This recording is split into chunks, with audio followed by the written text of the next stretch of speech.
Praise the lord. నహూము గ్రంథం 1వ అధ్యాయం 7వ వచనం. యెహోవా ఉత్తముడు, శ్రమదినమందు ఆయన ఆశ్రయదుర్గము, తన యందు నమ్మికయుంచు వారిని ఆయన ఎరుగును. యెహోవా ఉత్తముడని రుచి చూచి తెలుసుకోండి అని కీర్తనాకారుడు కూడా మనకు తెలియజేశారు. మన దేవుడు ఉత్తముడు అనగా మంచివాడు, మంచి కార్యాలు చేస్తారు.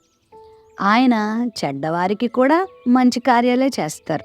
ఆకాశమును, భూమిని, అందున్న సమస్తాన్ని, సర్వ సృష్టిని మన కొరకే, మన క్షేమం కొరకే, మన మేలు కొరకే ఆయన సృజించారు. మన జీవితాల్లో కూడా ఎన్నో మంచి కార్యాలు ఆయన చేయవాడే ఉన్నాడు.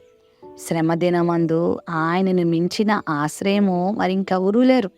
జీవితంలో కీడు ఎదురైనప్పుడు, శ్రమ ఎదురైనప్పుడు మనతో ఉన్నవారే మనల్ని వదిలిపెట్టి వెళ్ళిపోతారు. కానీ మన దేవునిలో గొప్పతనం ఏంటో తెలుసా? నువ్వు శ్రమ దినమందు ఆయనను ఆశ్రయించగా ఆయన చేసే ఉపకారము ఎంత అద్భుతంగా ఉంటుందో అది ఆశ్రయించి మేలు పొందిన వారికే తెలుస్తుంది.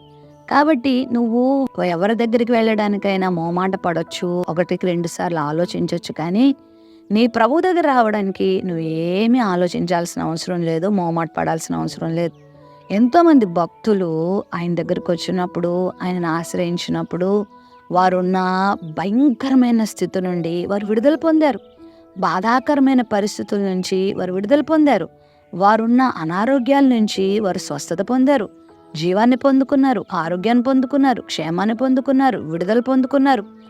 శత్రువుల మీద గొప్ప విజయాన్ని కూడా పొందుకున్నారు. అంత మాత్రమే కాదు, తన యందు నమ్మిక ఉంచు వారిని ఆయన ఎరిగిన దేవుడై ఉన్నాడు. అంటే తన యందు ఎవరు విశ్వాసం ఉంచుతారో వారిని ఆయన గుర్తుపడతారు. ఆయన వారిని ఖచ్చితంగా లేవదీస్తాడు.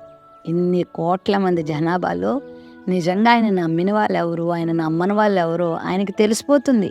ఒకేళ ఈ ఉదయకాల సమయంలో హృదయపూర్వకంగా, మనఃపూర్వకంగా ప్రభువును నువ్వు నమ్ముకుంటున్నావా? అయితే నీ శ్రమ దినమందు ఆయన నీకు ఆశ్రయదుర్గంగా ఉంటాడు.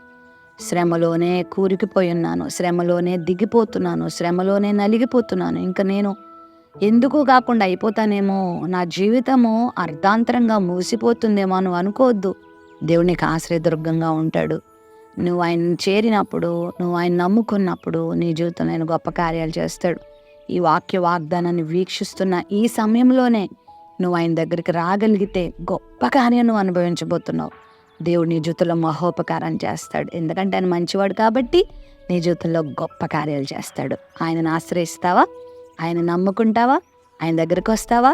శ్రమ నుండి విడుదలను చూడబోతున్నావు. ప్రేమ కలిగిన తండ్రి, మీకు వందనాలు. నీ బిడ్డలు నిన్ను ఆశ్రయించినప్పుడు గొప్ప కార్యాలు చేసే దేవుడు అయి ఉన్నావు. నీ బిడ్డలు నువ్వు ఎరిగిన వాడిగా ఉన్నావు, మేలు చేసే దేవుడుగా ఉన్నావు, శ్రమ నుండి విడిపించే దేవుడుగా ఉన్నావు. గొప్ప కార్యాలు నీ బిడ్డల జీవితంలో జరిగించమని యేసుక్రీస్తు నామంలో ప్రార్థిస్తున్నాం తండ్రి. ఆమెన్.